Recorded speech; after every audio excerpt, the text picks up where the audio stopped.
Throughout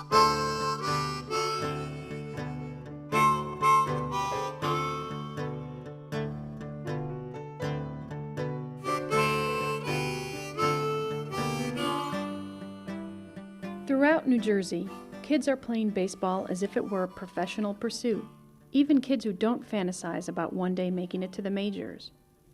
Year-round programs have turned Little League into the cheap seats of youth baseball.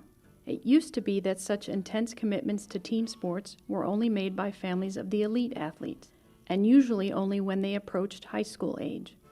But playing for your town high school team is no longer the goal for many players. Instead, some now believe the key to getting a college scholarship or pro contract is to play for club teams that travel around the country to tournaments where they can be seen by scouts.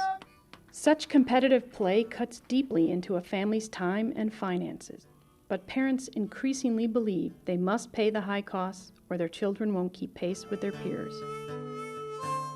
The Teaneck Titans, led by former Don Bosco prep coach Leon Matthews, began in an 8-and-under league when other kids their age were playing t-ball. On 3. 1, 2, 3. Dominate! 8 years later, these teenagers are so serious about baseball, they have no time for sleeping late and hanging out.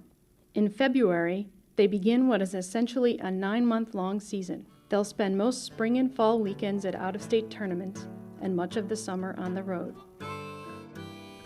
The growth of travel ball hasn't been the only big change in youth sports in recent years.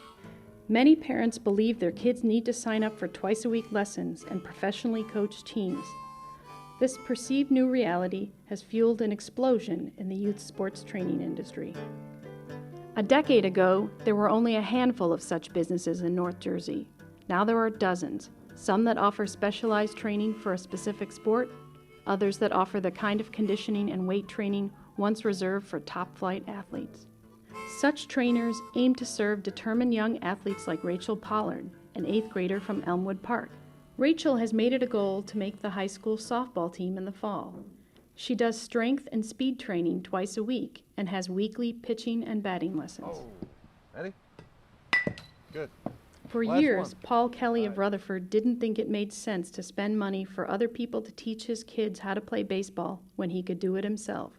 A former college player, Kelly installed a batting cage in the backyard where he tosses batting practice and gives coaching tips to his 4 boys, ages 7 to 16.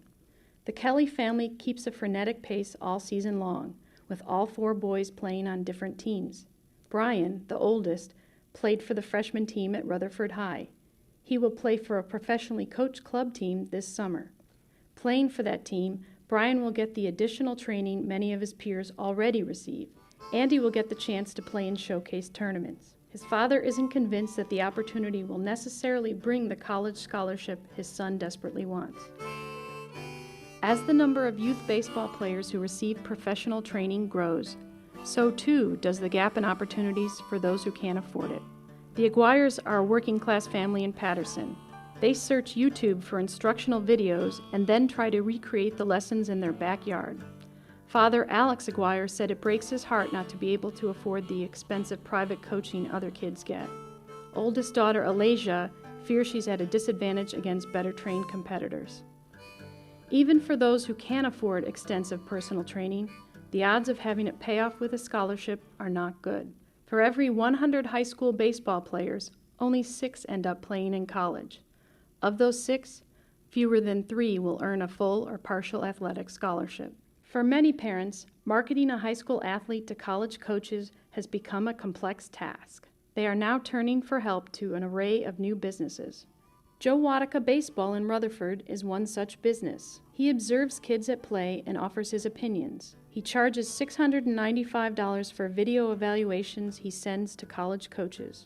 He said the service helps families be more realistic in their goals. The reality, though, is that parents could easily spend as much or more on a youth sports career than their kids could ever recoup in a college scholarship. In the end, many experts say that the quest for a scholarship will ultimately come down to their kids' playing skills, not their parents' marketing skills. This is Colleen Diskin for NorthJersey.com.